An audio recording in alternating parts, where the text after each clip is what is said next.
What is up, everybody? We are back.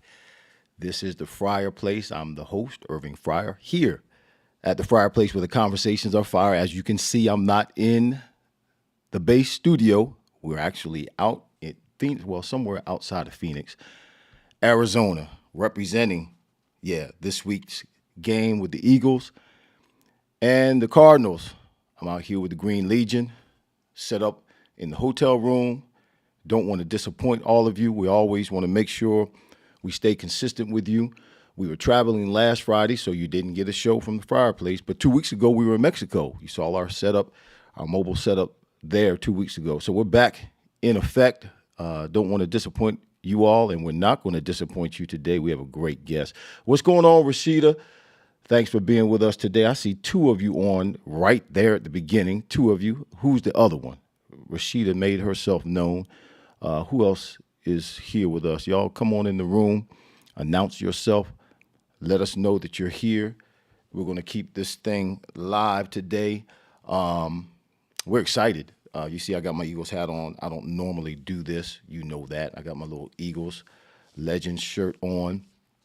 We're out here in California, not California, we're out here in Arizona, somewhere outside of Phoenix at a DoubleTree Hotel, sharing the room with my wife. She's working right now on the other side of the room, but we got our mobile setup going, and prayerfully everything will work smooth and be fine today. We're live on the Fryar Place YouTube channel. Hey, Mama. She said, good afternoon, son. Good afternoon to you, Mama. It's not afternoon here. It's 9 o'clock in the morning here. It's 12 noon where you are on the East Coast. But again, we want to stay consistent with everyone and make sure that you're able to see us when you're supposed to see us at the time we announce we're going to be seen. Wanda, what's going on? Thanks for being with us today. We want all of you to come on in the room. Mama, I think you're on Facebook. I need you to go over to YouTube. Oh, no, you're on YouTube. You're all right. Vanetta, what's happening? Hey, Keenan, what's going on? Keenan, are you out here with us? And you should be out here with us with the Green Legion out here in Arizona, getting ready for this Eagles game. So I just wanted to represent today with my Eagles green, little hat on. Got my little Eagles over here. The Eagles green back there with the lights. See, I got it going on, y'all. You see me in the back right there on the TV, the little TV, live on YouTube. So we're trying to set it up, or I tried to set it up, as close to being home as possible. Listen, don't forget, we are on here at the Fryar Place. We are actually on iHeartRadio. Yeah, you can download the iHeartRadio app on your telephone or on your mobile device and launch the app. Search for the Fryar Place. That's Fryar. You'll see it, hit it, and you'll be able to hear us. If you can't watch us, you'll be able to hear us on iHeartRadio. You'll be in this evening, Keenan? Yeah, look forward to seeing you, man. I don't know if you're coming to the DoubleTree or not, but we're here at the DoubleTree. We got a lot of stuff going on while we're here. But, y'all, we're on iHeartRadio. The Fryar Place is on iHeart. We're moving on up. Yeah, we're moving on up. So hang in there with us. If you can't watch us live and you're driving or you're in a situation, maybe you're at work, maybe you can listen to us, go to iHeartRadio and search the Fryar Place, and you can hear every episode, every show here where the conversations are fried. What's going on, Richard? How you doing? Richard, and you. I'm glad you came up right now because I was going to mention you here on the next part of this show, which I'm going to do right now. Press and Sew. Y'all know we have merch. Yes, we do. You can go to Press and Sew. You see it right there. Press and Sew. That's PRESS, the letter NSOW.com/TFP. That's the Fryar Place. PressandSew.com/the Fryar Place, TFP. And you can get merch there, the Fryar Place. I don't have my Fryar Place t-shirt on right now or my Fryar Place hat on right now. But Richard, I saw you, Richard. Richard did an advertisement, a commercial for the Fryar Place. I saw you, Richard, on Facebook. He had his Fryar Place. You finally got your Fryar Place t-shirt. I'm glad you got them. You got yours last. Everybody else got those, the winners of the contest. They got theirs. But Richard, I don't know if you all follow Richard on Facebook, but he was on Facebook. He had his Fryar Place t-shirt on, and he did a whole commercial for the Fryar Place. Watch the Fryar Place live every Friday on YouTube with a conversation. He said, with the conversations on fire. I said, go ahead, Richard. You all right, man. I'm going to hire you as a representative of the Fryar Place. Mosquito Guy, hello from Florida. All right, Mosquito Guy. Wanda, you love my dance for my birthday celebration. Listen, all of you too. We're going to move right into our guest. I don't want her to continue to wait too much longer. But listen, had my birthday last week, the 28th of September. I guess that was last week or maybe the week before. But anyway, I want to thank every last single one of you for all of the birthday shout outs, all of the birthday. Some gave me gifts. Thank you very much. That I'm 60 years old now. I got to get back in the gym. I've been traveling. I haven't been in the gym in a couple of weeks, y'all. I got to get back in the gym so I can continue to live a healthy life. I've been traveling too much. Slow down a little bit here in the next few months. But anyway, thank you all. It was a great birthday, best birthday ever. 60 years old. Man, it was like I was 25 years old 2 years ago. How time flies. Y'all better get it in while you can. Bobby Green, what's going on? Shout out to my old pal from UNL. Oh, football days. UNL, University of Nebraska, Lincoln. So glad to reconnect. God bless you, bro. Thank you. Keenan jumped over to YouTube. Yes, we're staying at the DoubleTree. All right, good. Kiki, what's going on? Yes, Richard said, yes, I'm live. Listen, I'm going to bring our guest in. She's waiting in the green room. I see her smiling. She's fixing her hair now. She's waving to me. She's not waving to you yet. But listen, y'all, this is the Fryar Place is not just a setup or a show where we have athletes on. I've had some former athletes. I've had some Hall of Fame athletes. Vinny, good to see you, bro. Thanks for joining in today. All of you need to stay tuned. Those of you who are with us today and those of you who will watch this at a later time, listen, this is going to be, I dare say, out of all the guests that we've had on the Fryar Place, this guest today is going to be the most beneficial. Let me say it that way to you. The most beneficial to all of us. She's got a book out. I started reading. I just got it a day or so ago, so I just started reading a little bit of it. But man, hey, Tanti Ruth Ann, my aunt is on. Y'all, everybody, I'm glad those of you who are watching right now because this information that you're going to receive from this young lady today, her name is Jennifer Garrett. She is a internationally known, recognized branding expert. She is creator of Move the Ball. I got my notes right here. She hosts Move the Ball podcast. She's got 7 freaking degrees. 7 degrees. 7 degrees. She's an Army officer. She's the mother of 5. She's a former Fortune 50 executive, y'all. She's the author of books called Move the Ball, How American Football Can Help Achieve Your Life Goals and Dominate the Game, How life changes when you show up. Y'all, she's got a great story. She leaves no excuses for anybody for not reaching your potential, for not achieving your goal. So I'm not gonna say anything else anymore. Y'all, we're gonna bring in my friend, my sister, Jennifer Garrett. Hey, Jennifer. Hey, thanks so much for having me on today. And I've got my hat as well. I got to get one of those hats. I like that Move the Ball hat. Yeah, that is awesome. That is awesome. Thank you so much for being on with us today.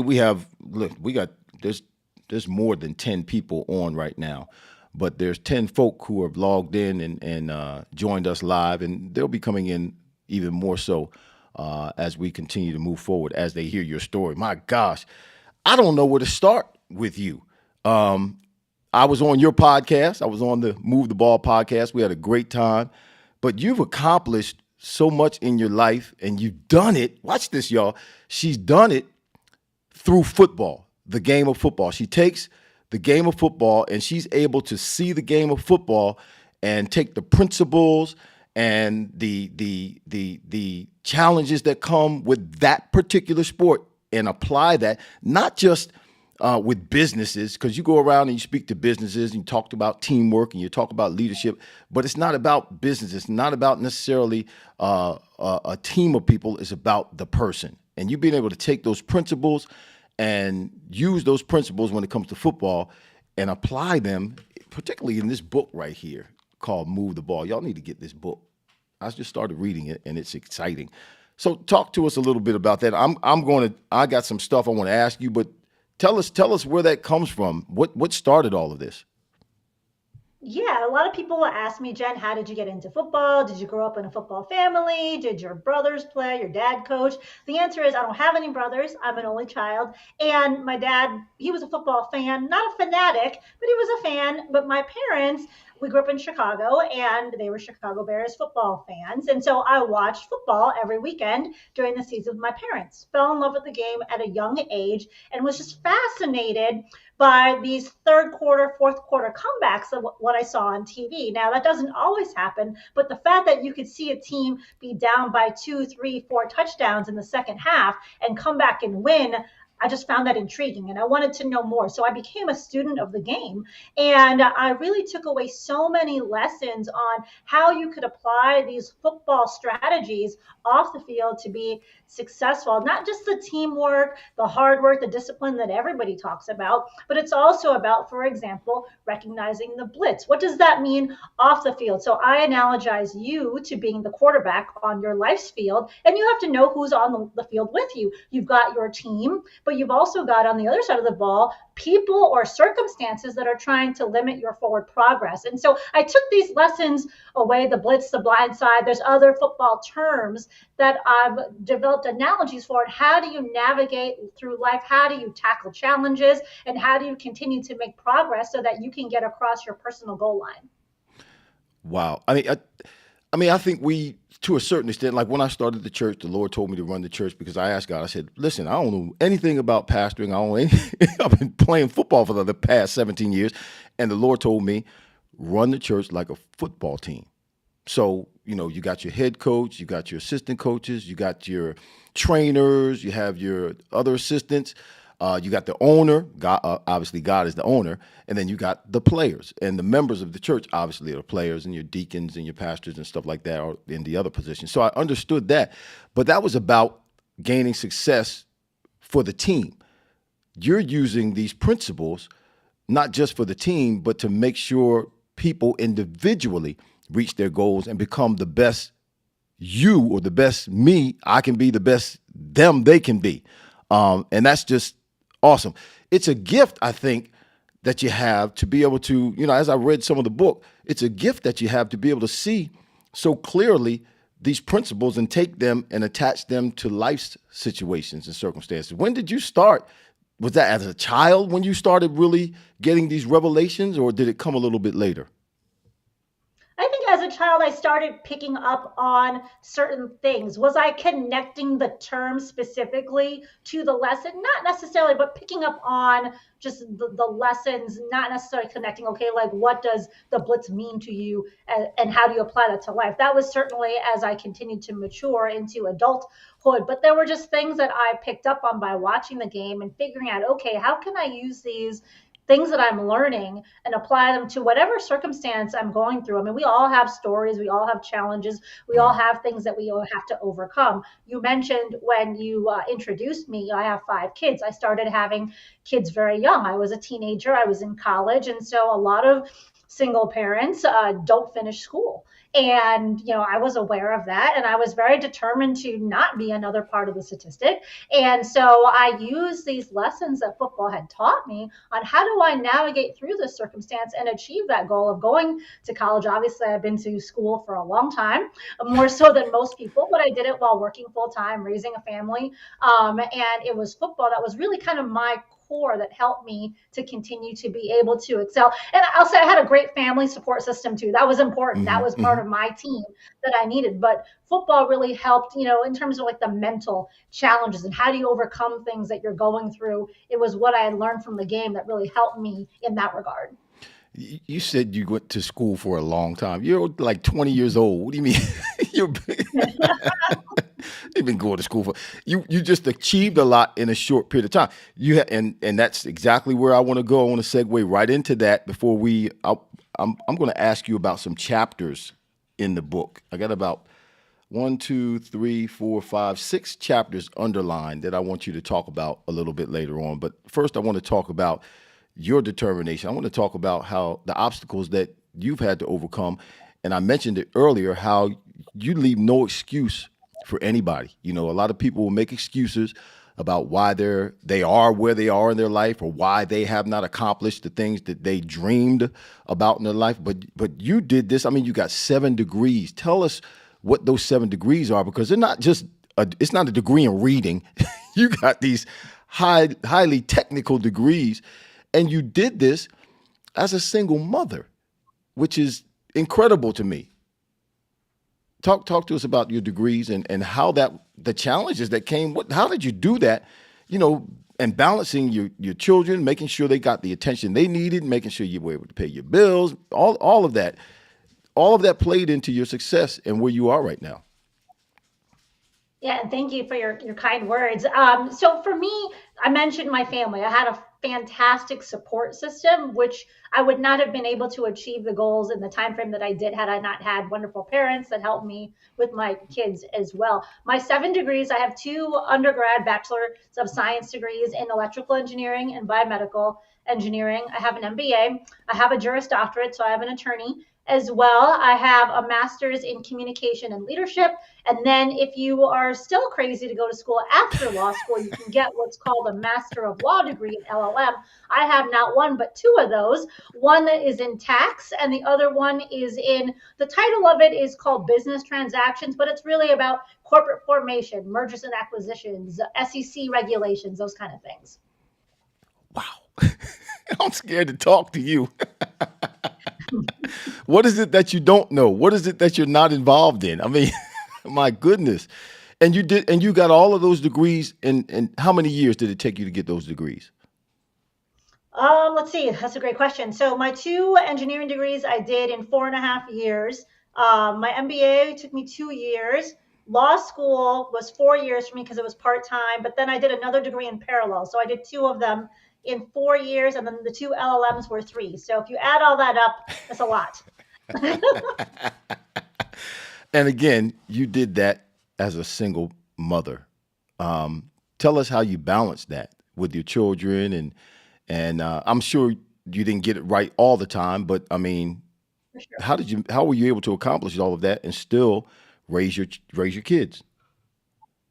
Great question. I mean, I think there's no magic formula for what you should or should not do to be a good parent, right? And we all have our styles. And I think it's the important thing is about being fully present in the moments that you have. So I was also working full time when I went to school. I was traveling quite a bit as well. So I wasn't always there physically in the same location as my kids, but it was about being present when I was there. And your kids are going to want you to be there. They would rather have the parent that's there 2 days a week that's fully engaged versus one that's there seven that's not really paying That's not attention or that's distracted on their phone all the right. time, right? So it's really about maximizing the time that you have and being present in those moments and prioritizing the relationships, whether it's kids or anybody, right? The relationships that are important for the time that you have with them.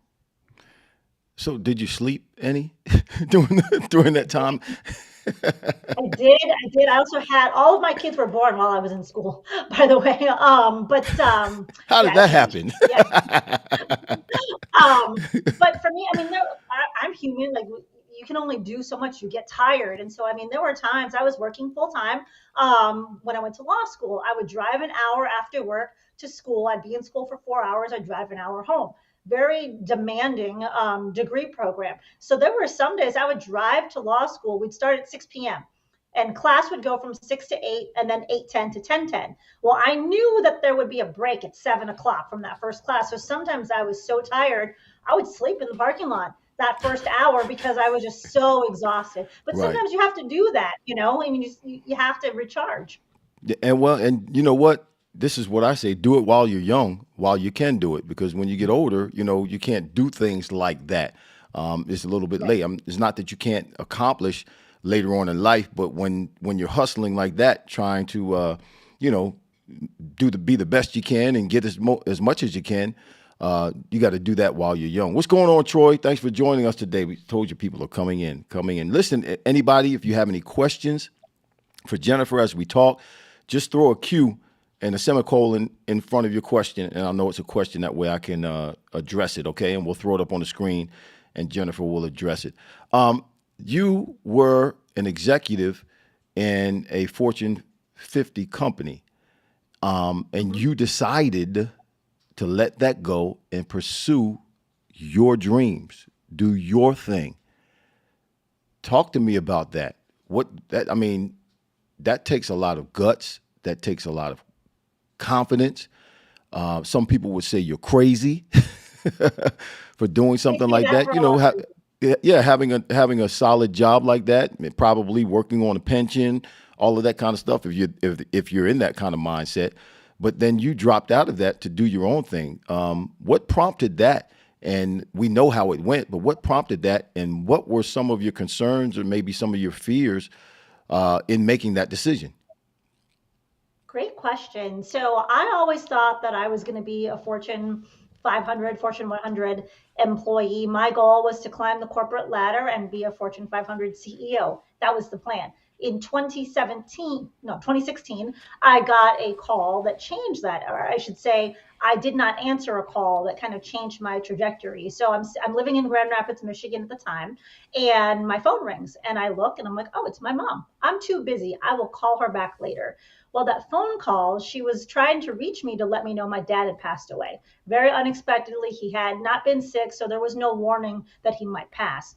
And so when he passed away, two things really clicked in my mind. One, you really are replaceable when it comes to the corporate world. And two, the world keeps moving whether you're in it or not. And so I was thinking about all these things that I have been building on this resume, the 7 degrees. I used to put together $1 billion transactions, working on some real big scope things, which I thought was great for my resume. But the reality is, when it's my turn to pass, no one's going to care about that paper. And so I wanted to think about, what am I going to do that's going to live beyond me? What's the legacy, right? And I had written this Move the Ball book. I've been posting on social media about the movement, and Move the Ball, the book, was all about football. Move the Ball, the movement, was a way of life for people, or is a way of life for people, of just thinking every single day, no matter what happens, I'm going to move forward. Whether it's a Mm, foot, an inch, a yard, you score a touchdown, you get a first down, whatever. It's just about that forward motion every single day. No excuses, no matter how little or how much your progress, you got to keep moving forward.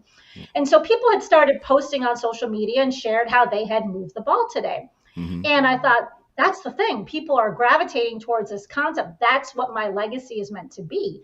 And so Nice. I decided that one day I would leave my corporate job behind to go do that. Now, you mentioned, it was a great corporate job, high paying job. I enjoyed it. And so to make the decision to walk away from something like that isn't one you take lightly, Right. right? Being a Right. single parent, 5 kids, from a financial standpoint, there are people that I'm not 22, single, that can live on ramen, right? I've got other Right. people that are depending on you. So it's a bigger decision, but I knew that it was the right thing to do. And so I decided to go all in. And so on November 5th of 2019, which would have been my dad's birthday, I Mm. decided to leave. That was my last day. Wow. Wow.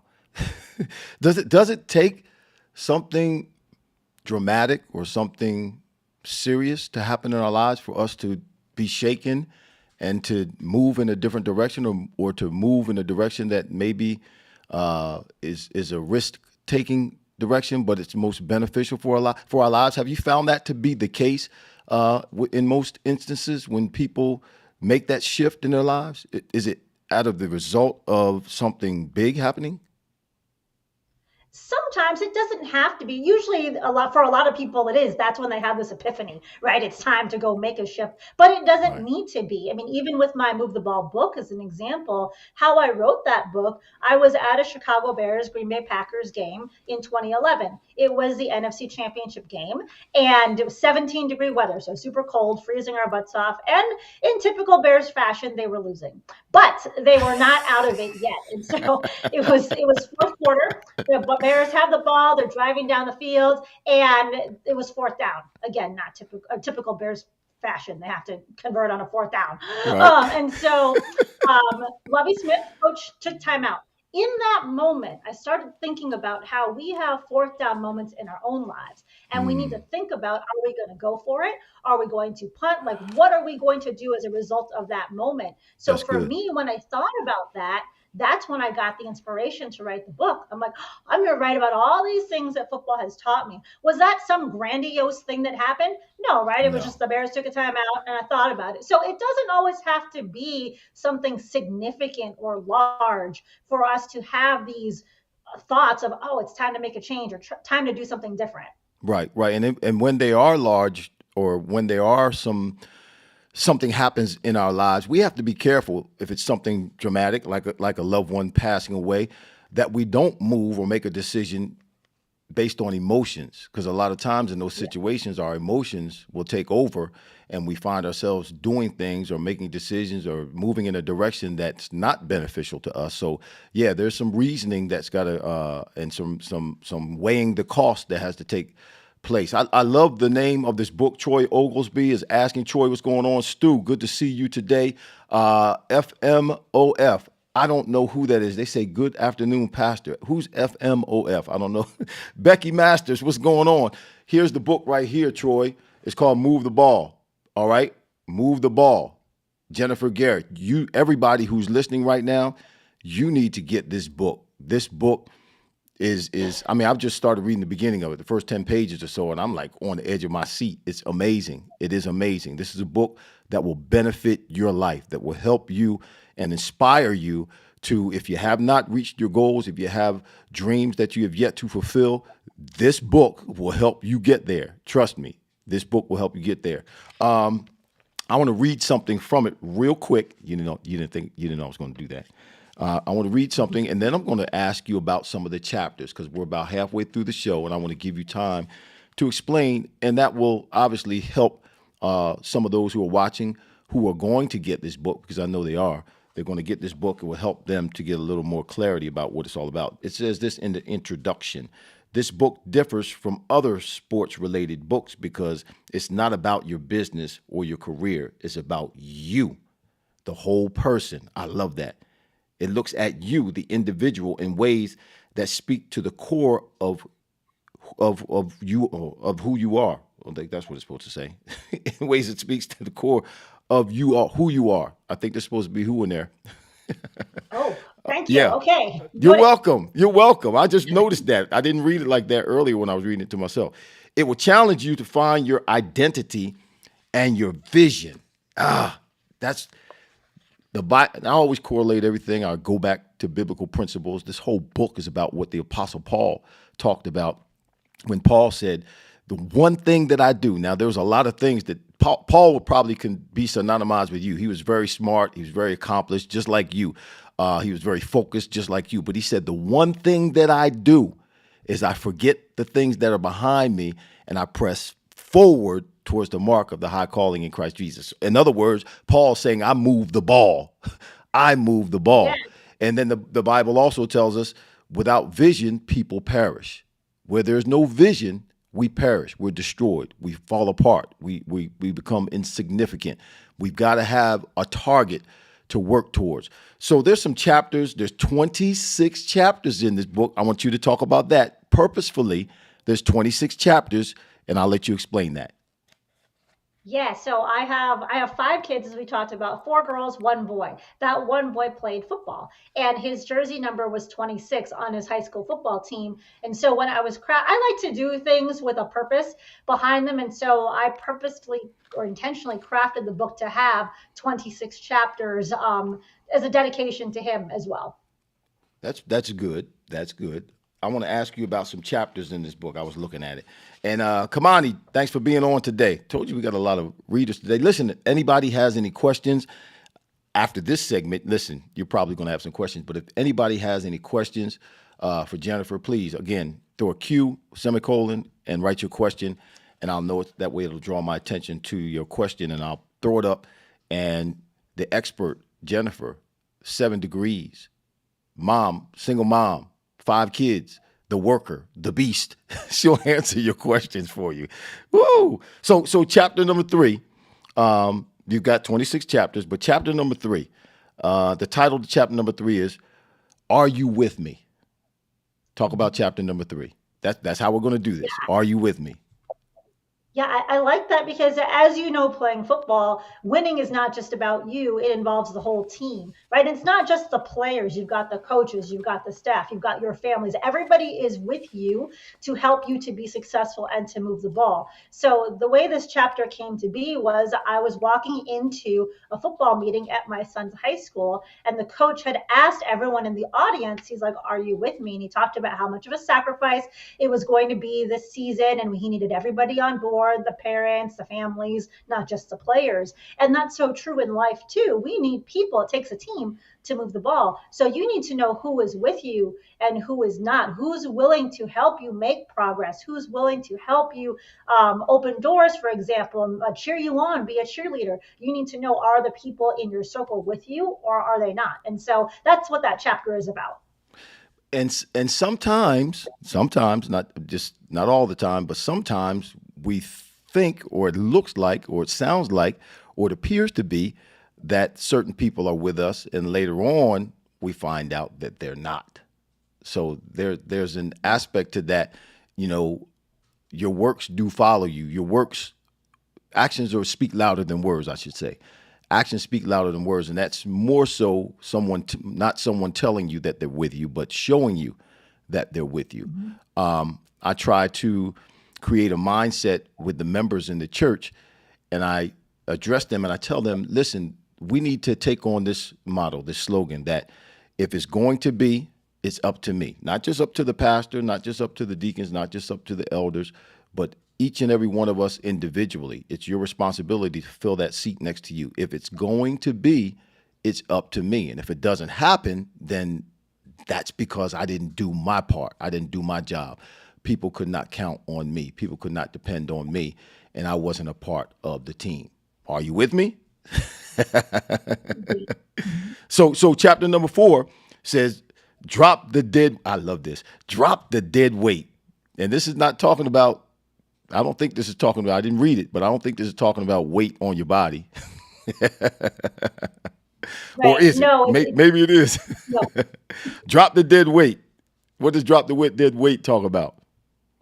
Yeah, so along the same lines of knowing who is with you, Yeah. you need to make sure that everybody that is out there on your team are the right people to be. And so, depending on your goals, you'll have different people on the team with you. And we should all have various goals, whether it's, financial goals, business goals, career goals, relationship goals, whatever those are. But you need to have a team to help you to achieve those goals. And so, you need to know who are the people not only are going to help me, but who Mm-hmm. are the people that should not be there either, because for a few reasons. One, because they're not aligned with the vision. So that doesn't necessarily mean that they're gone completely from your life, but maybe when it comes to this particular goal, you don't engage them in conversation because it's not a productive discussion. There are other people in your lives that are so toxic or negative Nancy's that it's just time to sever those ties because it's not helping you to move the ball forward. And so you need to be aware. I mean, I think awareness is a key thing that I tend to talk about a lot, because it's not only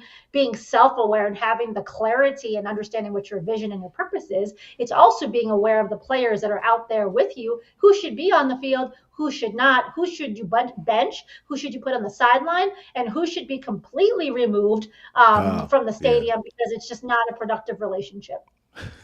Did y'all hear that? Who she didn't say off the team, she said from the stadium. Get out of the stadium. Remove from the stadium. I equate that, and it's we talked on your show, on your podcast, Move the Ball, and we have a lot of we're saying the same thing, but we say it a different way. And yeah, sometimes when you're going to the next level, there's some stuff that has to drop off. Everybody that starts with you is not going to stay with you. Anytime the space shuttle, or anytime those space ships that they send up into the next atmosphere, anytime it goes into the next atmosphere, something drops off. Every time it goes to the next level, something drops off. So everybody who starts with you is not going to stay with you. You got to make sure you drop the weight, just like the book says. Richard has a question. I'm going to go to our comments, and I like that. And Richard has a comment. Let's put the comment up. There you go, Richard. Richard says, I'm listening and it sounds like work, work, work. What do you do for me time or a social life?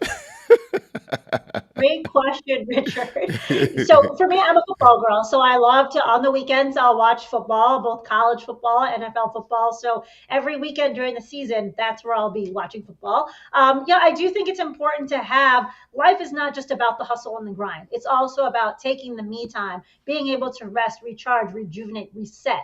Right. So for me, like I said, I like to watch sports, but also sometimes I just like to just sit there and hang out with the family and, do whatever it is that they're doing. So if it's playing a game or just watching, my youngest is 6, she's on YouTube a lot or on her iPad playing different games. I'll just sit there and watch it with her. And so that is just, relaxing for me. And you know what? You're right. And I do that a little bit different. Well, I mean, it's kind of the same thing. I just do nothing. I don't do anything. I Hmm. sit there and vegetate. The wife and I will sit there on the couch and watch TV and just kind of let life just let life alone and just recharge, rejuvenate, and not have to think about anything, not have to do anything. And you don't have to do that a lot because people who are successful don't do that a lot. They do that. They do recharge, they do refuel, they do reset. They do that. They take the time to do that, but they don't spend a whole lot of time doing it. You're working 5 days a week, and then you take another 5 days to relax. No, you got to keep grinding. You got to keep moving forward. You got to keep at it. But make sure, yes, you do take the me time, and self help or self rest is not selfish. It's necessary. What good am I to Yes. someone else if I'm all torn down and beat up and tired and can't do anything? I can't help anybody else because I can't even help myself. So yeah, you got to make sure, like you said, Richard, you got to make sure we take our me time. Chapter number 5. What does it mean? This is the title of chapter number 5. What does it mean to win? That's I love that question. What does it? Because I'm sure if you ask that question in an auditorium of people, you probably get a plethora of different answers. But in your book, in Move the Ball, what do you mean? What does it mean to win? Well, that's the question. What does winning mean to you, the reader? And as you mentioned, if you're in an auditorium, that answer is going to be very different for different people because we have different interests, we have different motivations, different values, all of those things. So this chapter is really challenging the reader to think about and identify what does success look like for you across 3 different time horizons too. In the short term, the near term, what is important to you? What are those goals? What should they be? In the medium term, 5 to 7 years out. And then the longer term, what are your goals? It's gaining that clarity and understanding what does winning look like for you so that the things that you do in your life, you want to make sure they're in alignment with those goals so that you are moving the ball forward in the direction that you want to move it. Nice, nice. Um, Move the ball. That's I skipped the chapter, and then chapter number 8 says move the ball. I mean, does a win? How, how do you define a win as you're moving the ball? I mean, how do you know that you're moving the ball? I mean, you got Great it. question. You got a goal. Okay, I've got a goal. Let's say my goal is to just do a financial goal. Let's say my goal is to save $2,000. Yes. But I've got this, that, and other going on. I didn't save any money today. Have I moved the ball forward? Am I still going towards my goal? How do I know I moved the ball when it seems like I've been still today, or maybe even I suffered a loss. I had something happen in my family where I had a big bill come up, and now what I saved towards my $2,000 is gone because I had to take care of this emergency that came up. I mean, that's just a financial issue, but how do I know I moved the Sure. ball when sometimes life doesn't allow me practically or even factually to make progress? Great question. So we know what the goal is, right? Save $2,000. That's what's in the end zone. That's what is across the goal line. Right. And so what I tell people to do is to break that down into smaller chunks, to mini goals, and those are called your first down markers. Because one of the things that I write about in the book is it's not just about the big plays and the Hail Marys. As you know, football teams do not win by executing those plays alone, right? It's about, okay, I got 4 downs to try to get 10 more yards. So So what are Nice. the things that I can do to effectively get that next 10 yards, move the ball forward, repeat, right? And Right. so same thing with our personal goals. Okay, I want to save $2,000. And I tell people you want to have SMART goals. So you need to have a time established by the two. So what is the time frame? So let's just say in our example, a year from now, I want to have that $2,000. And the reason why time is important is studies show that when you attach a time frame to your goal, you're a lot more likely to complete it because you have that in your vision. Your viewpoint is, okay, by this time I want to achieve it. But That- to your point, okay, let's say I had something happen, how do I know I'm moving the ball forward? So you're breaking this down. So let's say every quarter I want to save $500, right? And so those are my mini goals, right? So you just keep assessing throughout the quarter, do I, so this is fourth quarter, right? So this fourth mhm. quarter, 2022, where am I at relative to where I need to go in terms of saving that $500? And so if something happens and you have a setback, that's okay. Yeah, it sucks. Okay, I'm farther away from the goal, but you adapt, you adjust, you assess, you look at what other things can I do so that I can continue to move forward and make up that money that I might have had saved and now I've spent. So it's really about just looking at where are you at on your field, as I like to say, and then you make adjustments as you need to. But by having those shorter milestones, those mini goals, as I call them, it makes you feel like you're accomplishing something versus just looking like, oh my gosh, I need to save $2,000. I just spent all my money on this, car repair or whatever. Now this sucks. And then you get demotivated. So it's really about, okay, I still need to figure out how am I going to save $500 this quarter? That's my mini goal. So let me look at, can I cut out a Starbucks or not going to eat, out a few times and just cooking at home, which is healthier? Or, what are the things that I can do to make that mini goal? And the other reason why that's important is once we hit that first down marker, Mhm. we get excited. Like you see guys on the field that get that next first down. They're excited. They're celebrating, right? It gives you a sense of momentum and accomplishment. And so you want to keep making progress towards the goal. Whereas if you didn't have that and you're just focused on the $2,000, you're already demotivated because you're like, oh Right. man, I'm set back. I should just forget about it. Right. Right. You're right about that. And that's kind of like when people ask me about my career. My biggest memories of my career, and I probably shouldn't do this, but my biggest memory of my career are not the touchdowns and not the games that we won. Like when you were talking about the Bears, I was going to bring up the fact the Bears did win some games because they kicked our behind in the Super Bowl in 1984 5. So I'm always focusing on the losses and the negative as opposed to celebrating the victories. Tell, Talk to me about that. What do you tell people like me who are not pessimistic, so to speak, but are less likely to celebrate those victories and more likely to focus on the negative things, not just to be a Debbie Downer, but to use that as inspiration. Don't do that again. Try harder next time. Let's not make that mistake the same way we did the last time. What do you tell people like that? Yeah, and I think it's important. It's important to celebrate the wins, but the problem is when you become so focused on the wins only, then you get complacent because you're living in your accomplishments and you're not focusing on how can I continue to improve? How can I continue to move the ball and achieve more in my lifetime? Whatever that more is, it doesn't necessarily need to be more money. It can be more of an impact. It can be whatever your goals are, whatever winning means to you. Hmm. And you know that I have another book coming out. It's called Dominate the Game, How Life Yes. Changes When You Show Up.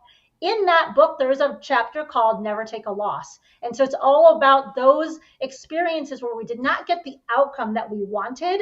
It's so critical to take the lessons and appreciate those experiences for what they are so that you can take those lessons and apply them to your life and hopefully get the next outcome that you want. So they say failure is a lesson learned, Right. success is a lesson applied. So it's really about living in those moments, in those losses, in those outcomes that didn't happen the way that you wanted, taking whatever you can take the lessons. I use the lessons a lot, but taking those lessons away so that way you can continue to be successful on your journey. Right. Right. And life, how life changes when you show up. I love that because what that says, I look at the opposite way. That means life won't change if you don't show up. Yes, Yeah, yes, very you true. got you if you want something different, you got to show up. You got to do something different. You have to at least be present in the moment. Be a part of your own deliverance. Be a part of your own solution. Be a part. You got to participate in it. Nothing's going to be given to you. Nothing's going to be thrown at you. It's not going to happen all by itself. Sometimes, doggone it, you got to kick the door in. You got to use what you got to get what you want. So life will change, but life will change when you show up. If you don't show up, it ain't gonna happen. Troy said I Absolutely. enjoyed that analogy. He was talking about your analogy. Okay, here's the last one, and this is chapter 12. This is I like this. Think before you punt. This I think this is talking about the shift that we were talking about earlier, making decisions about moving on or making decisions about making big changes in our lives. But what's that chapter about? Think before you punt.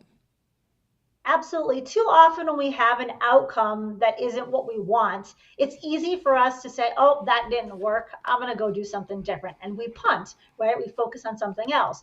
Now, sometimes that might be okay because of life circumstances. Our goals also change over time. And so if the goal isn't valid anymore, then maybe you should punt. Or if the timing isn't right because of some other circumstances happen in our lives, maybe you do punt for now and you put that on the back burner and you revisit it another time. But really the chapter is about don't take the easy way out and just think to punt or go do something different just because you didn't get the outcome initially that you were looking for. So it's really being aware, assessing the situation, determining if that goal is still valid, and if so, maybe you should continue to press on and try to move the ball, try to get another first down.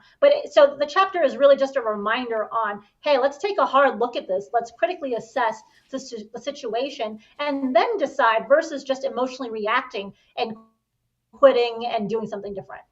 That's that's awesome. I was just thinking about when you as you were talking about okay, maybe it's not the right thing or maybe it's the wrong timing. So yeah, you think about punting the ball, but yes, it's okay to punt, but make sure you stay in the game.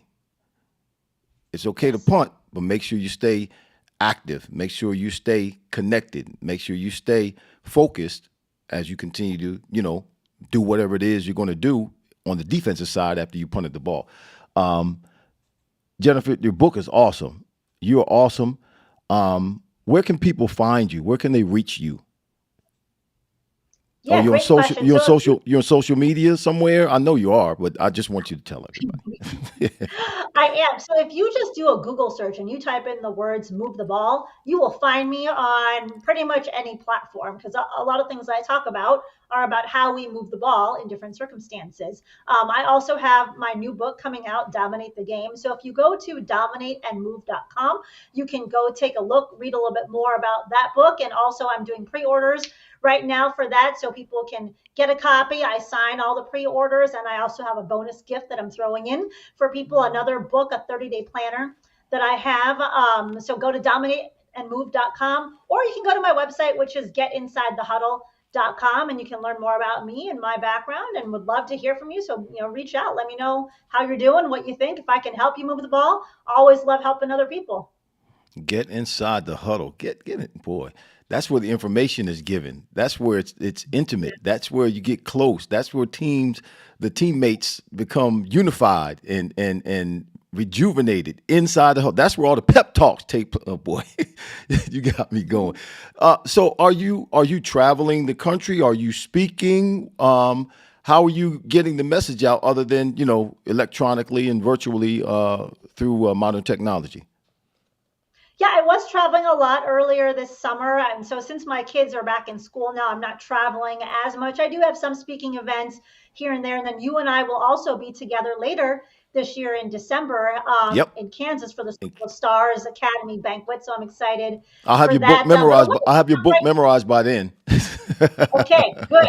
Right now, I do a lot of. I have my podcast, as you know, the Move the Ball podcast. So you can see that on any podcast platform. So that's another virtual way I'm connecting Uh with huh. people. I'm going to start doing some live streams as well now that my podcast runs in season. So we're in the off season for the podcast. So I'm going to do a bunch of live streams to continue to bring content to people.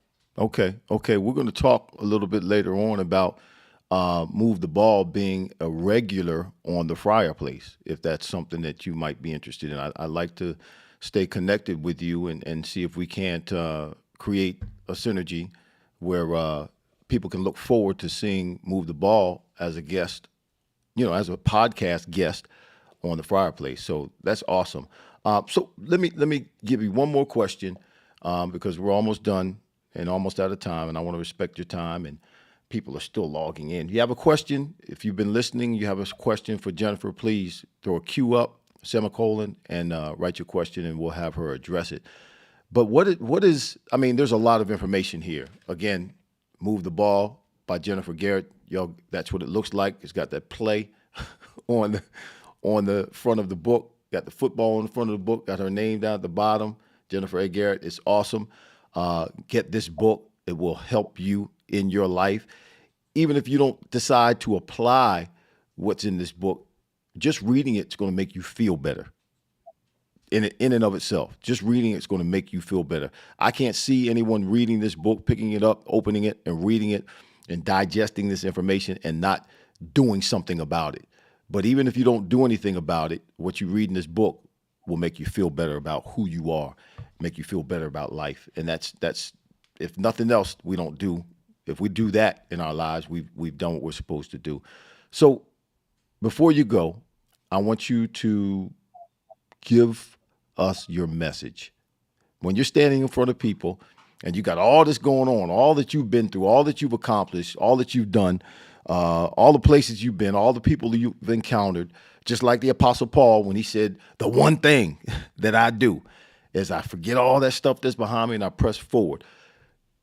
What's your message to people? What do you want them to know the most? What information, what is the thing that you want them to get from Jennifer Garrett the most?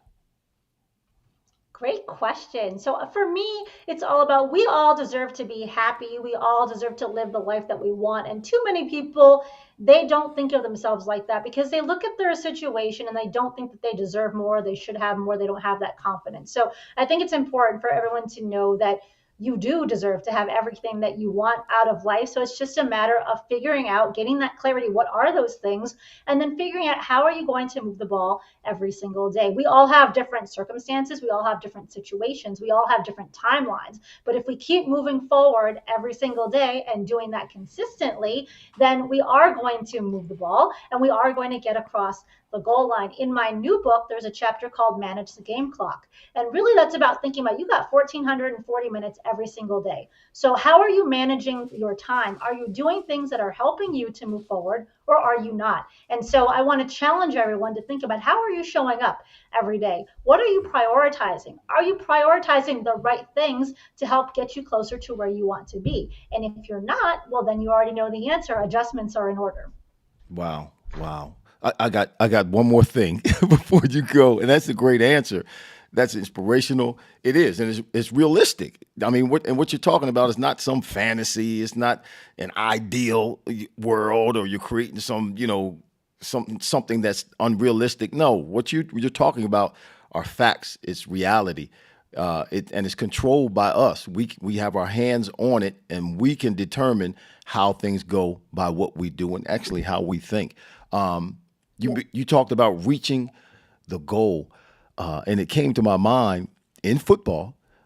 You get 20-yard gains, you run the ball to the right, you throw the ball to the left, the 17-yard gain, and the ball is moved with some, for the most part, or a lot of the time, with some consistency in that 80-yard, those first 80 yards.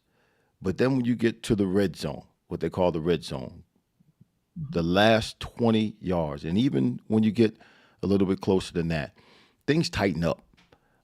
Specialists come in that you didn't see those other 80 yards. And it gets tough. You see teams all the time. They're on the 2-yard line and they can't get in, they can't reach the goal. Why? Because these players that you didn't see, the rest of the field, they come in, they're designed, they've been trained, they have specific defenses put in the red zone to keep you from reaching your goal. Because the closer you get to the goal, the tougher it is to get to your goal. And there are a lot of people right now who are listening or who will listen Jennifer, to this, that are experiencing that right now. They've been going along, things have been okay. They may have had a setback or two, but things have been moving forward. They've been moving the ball, and now they're close to reaching their goal, and things got tough. All of a sudden, stuff stopped, and there's resistance, and there's stuff happening they've never seen before, because it's tough to get to your goal. You're close to your goal. Talk about that. Tell them what they should do, and then we'll get out of here. Yeah, so there's a saying like 90% of people quit, just inches or feet so close to the goal line. And people need to remember that it's the toughest, to your point, as you're about to hit that breakthrough or get to what level of success you're looking to get to. So in those times, you just need to, one, celebrate the accomplishment that you've already had. Look back at how much progress you've made and just understand that it's going to be a tough battle to get to the finish line. So use your accomplishments to date as motivation. Look at where you were a year ago compared to today and how much you should have hopefully grown and made progress. And so remember to just I think it's important to always review the game film, as I like to say. And so you're looking at how you can improve, but you're also looking at what have I done? What successes can I be proud of, so that I know that right now is a hard time for me, but I'm going to get through it. And that will help you to continue to keep your head down, to stay locked in, and then just do what you need to do to get yourself across that goal line. That's awesome. That's awesome. You're great. You're great. Listen, Wanda said, great show. I'm gonna get both books. She's getting both books, not just one book, Thank both you. books. Rashida said, let me throw that up there. I really enjoyed this segment.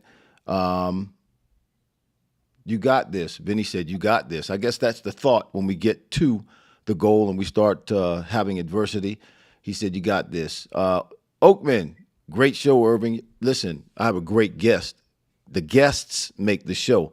And I knew Jennifer would be a great guest. I knew Jennifer would have the patience, too, in case this podcast started messing up today, because she has her own podcast. I'm out, and I'm using my mobile setup, so sometimes things don't go the way you plan on them going. You just keep moving, and prayerfully things will work out, and it did today. So, Jennifer, thank you for being with me today, and I'll be seeing you in Kansas real soon. Was that December Yeah. you'll be in Kansas? December. Can I share one last story that I think would be Please inspiring for do. people, if that's You, okay? yep, please do. You should have told me that's what you wanted to do in the first place. No, I was waiting. I was waiting for the opportunity. just So wait. I never real opened the quick, door. I Go just ahead. want when I wrote the Move the Ball book, I knew nobody in the world of football. I did not grow up in a football family, and I was super motivated to get the message out there and to let people in the sports world knew about what I had picked up from the game. Well, as you can imagine, being a woman in sports, nobody really cared. In the corporate world, because of my background, people appreciated the book. In sports, people are like, "Well, that's great. You wrote a book. Congratulations." But nobody cared. So I Right. continued to network. I met this woman who her family at one time had owned an NFL team. And I thought, maybe this is the connection, right? So we had a conversation. I had such high hopes for that conversation that it was very disappointing when it didn't go the way I was hoping for. And basically, what she said to me was this. She said, "I think you're wasting your time. None of these players care about what you have to say. If I were you, I would go focus on something else. I would just focus on the corporate space." Now, when people tell us things like that, we're going to have people that are not going to see our vision, that are not going to agree with what we're trying to do. You always have a decision to make. You can listen to them, you can punt, you can go do something different. Or you can say, "I hear you. Thank you very much. I'm going to keep doing my own thing." Obviously, that's what I've done. And so I Hmm. continue to show up every single day in a way that has led the movement to be where it's at today, with lots of guys in the league supporting the movement and just a lot of great opportunities that I never thought that I would have had, being this little girl watching Chicago Bears football when she was 8 years old or 4 years old. So the point of that is, when you have people that don't see where you're looking to go, that doesn't mean you stop. The decision always lies with you. And so make sure, if it's important to you, that you keep going. That's great. And it's your vision. Remember that it's always your Yes. vision. And people, God gave you the vision. So people aren't going to see it the way you see it. They're not going to care about it the way you care about it, because it's not their vision. It's your vision. So if Right. you know that's what you're supposed to be doing, if you know that's the direction you're supposed to be moving in, keep going. You're going to have doubters. You're going to have naysayers. You're going to have haters. But the Bible says, Lord, the Lord will make your haters your footstool. Yes, he will. You just keep moving the ball. Jennifer, thank you. Thank you again, everybody. Here's the book. Move the ball. Let me get in the right spot. Move the ball right here. This is what it looks like. Can you find this like on Amazon? Yeah, it's also on Amazon. And it's Okay. also, if you're interested in both books, if you go to dominateandmove.com, there's a combo pack and it's a discounted price too. So Wow. it's a good place Okay. to get them both if you're interested in both. I'm going to have to go do that. Listen, thank you for being with me today, being with us today. Thank you for being so inspirational. We wish you all the best. We know I mean, you got it. You got it going on. Degrees, parenthood, moving the ball. You're moving the ball on a daily basis, moment to moment. We thank you for your kind words. And actually, we're not done today. I'm going to have you back on the show again if you wouldn't mind coming back. I don't know exactly when, but I want to have you back because we really want to get into this book a little bit deeper.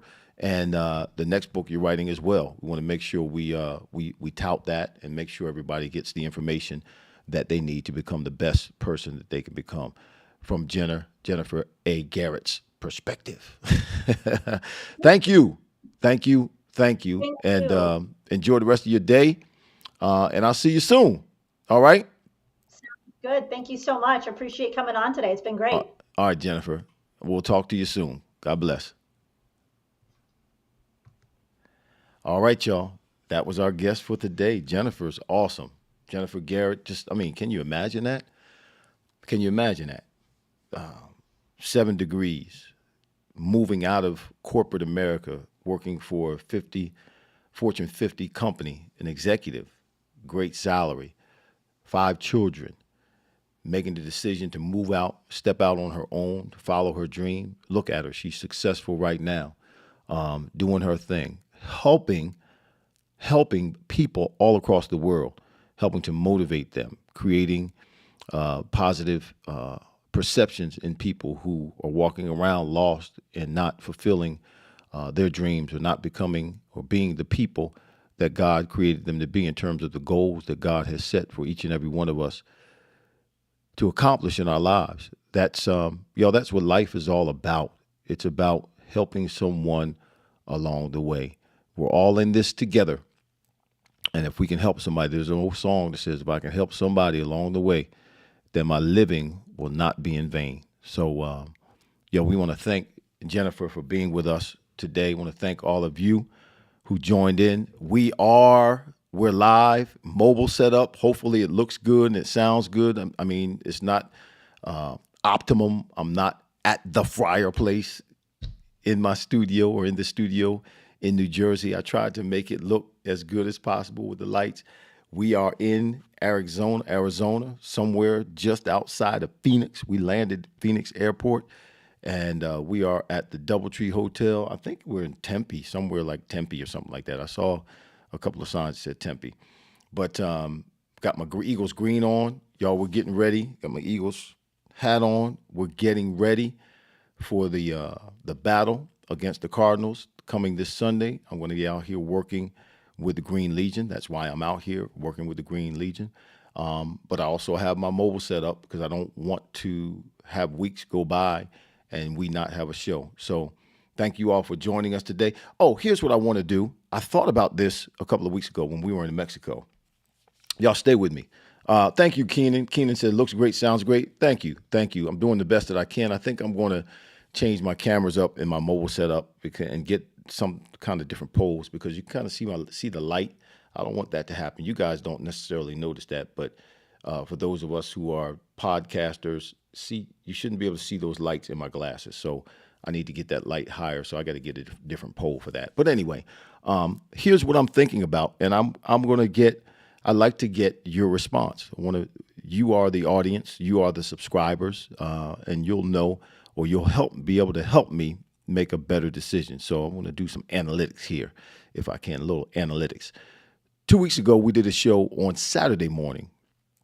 Yep, we had Lonnie Hunter on, and a special guest, Keith Pelzer, came on, and we did that show mobily from from Mexico, but we did it on Saturday because Lonnie Hunter was traveling on Friday. We wanted to make sure, because we were having that contest with the tickets and VIP seats at the concert in Philadelphia, we wanted to make sure we had him on as a guest. And he was the one who provided those tickets. But we had a lot of guests on. We have 13 on now. I think we got up to 25 today at one point. We have 13 watching right now. You used to live here, Chuck. I was actually going to call you and tell you where I was. You live down the street from the stadium in Arizona. Okay, well, I'm down here somewhere. I haven't seen the stadium yet from the bus ride from the airport to here, but we'll be at the stadium, obviously, on Sunday.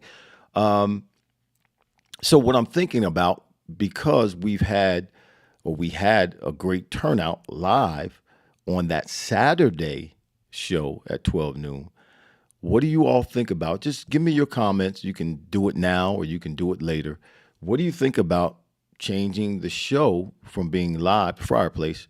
We go from being live on Fridays at 12 noon to Saturdays at 12 noon. What do you think about that? Would that be more convenient for you? And I know most of you who are on right now, you're not at work. You better not be at work.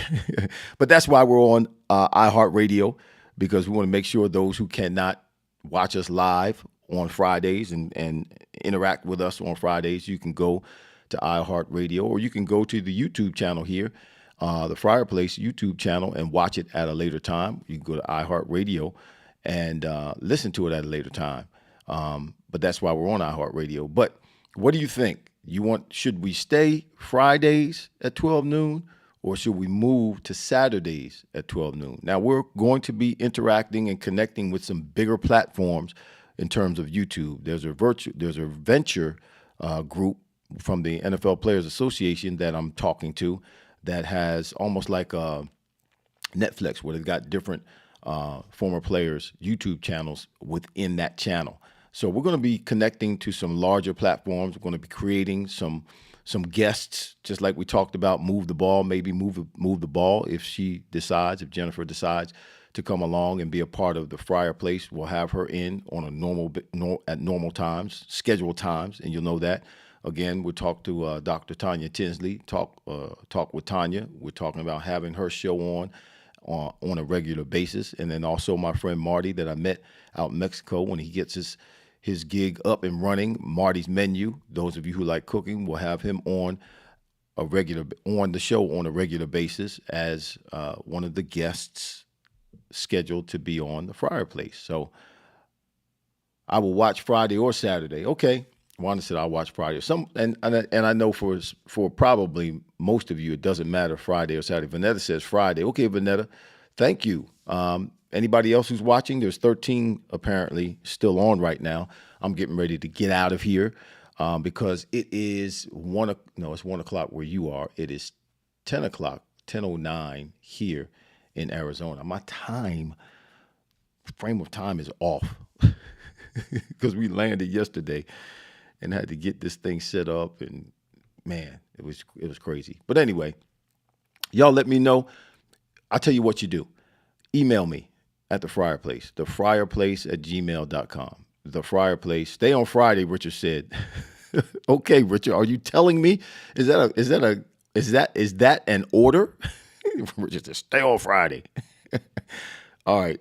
Listen, if you guys don't get a chance to throw it in the comments before we get off, and we're getting ready to get off here in a minute, just email me at the Fryar Place, thefryarplace@gmail.com. thefryarplace@gmail.com. I'm probably free on Saturday more than Friday, Troy said. Troy, you're self-employed. You can do what you want to do. If you want to stop and watch on Friday, you can stop and watch on Friday. Mom, you're retired, so you can watch on Friday or Saturday. It doesn't matter. Mom said Friday or Saturday.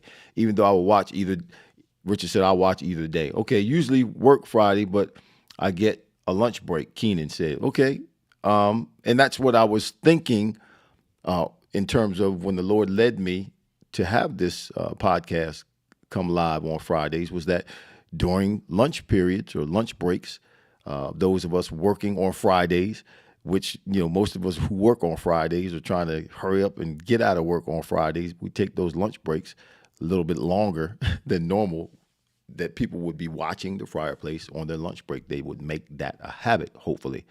Last time Eagles were in Arizona, You at the game, Chuck? Okay, well, I'm going to be at the game representing us, the family. All right, I'll be there representing us. I should have got my Eagles hat. Hey, babe, can you grab my Eagles hat, my other Eagles hat, real quick for me? I got this Eagles hat. I'm gonna show you this, and then I'm getting out of here. This is what I'm gonna wear to the game.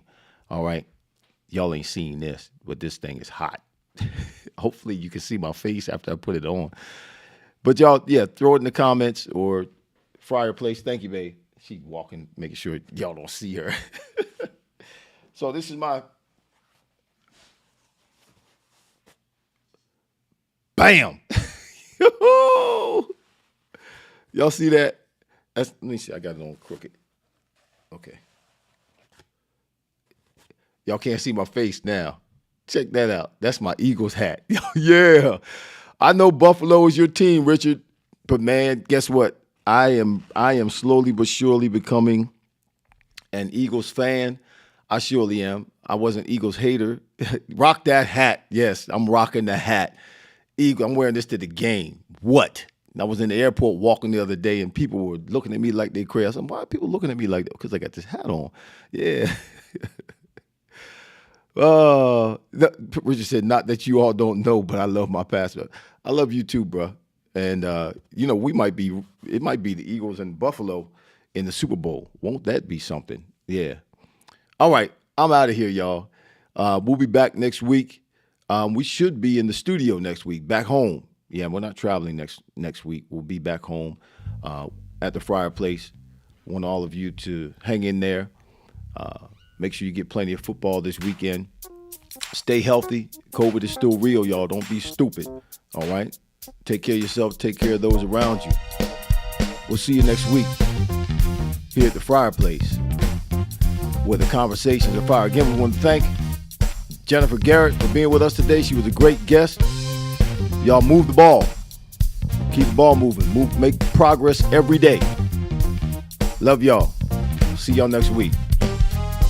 We're out.